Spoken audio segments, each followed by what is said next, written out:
Bit of a health check for you right now on Weekend Today, and here's a question for everyone at home. When was the last time you paid a visit to your GP for a checkup? Because a new report out today has revealed that Gen Z are actually falling short, with only 60% receiving that health check in the last 12 months. Yeah, for more info on this, we are joined by Head of Sustainability at Scape Australia, Chris Nunn, and Gen Z student Miller Pemberthy. Good morning to you both.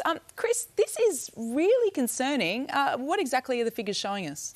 Yeah, so we've done a study of over 3,000 young Australians, Gen Z, 18 to 24-year-olds, and we asked questions all around Australia covering physical health, mental health, exercise, diet and sleep.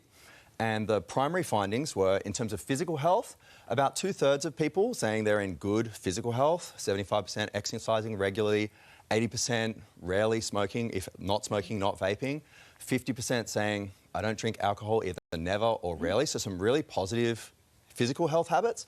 But in terms of mental health, a large proportion of people, 46%, almost half, saying that their mental health is fair or poor. So 55% saying, I'm suffering from anxiety, 34% saying, I'm even struggling with depression.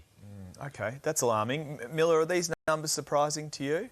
I guess not really, but I guess from the people that I know that a lot of people do struggle with mental health, and it's a topic that not everyone feels that they want to speak up about because, you know, given that, I guess, like through being passed through generations, it's a bit of a taboo topic in terms of mental health, yeah. Chris, it's not just general health checks that people are avoiding either, is that right? Yeah, that's right. So we asked a question of this long list of professional health services, which in the last 12 months have you been to?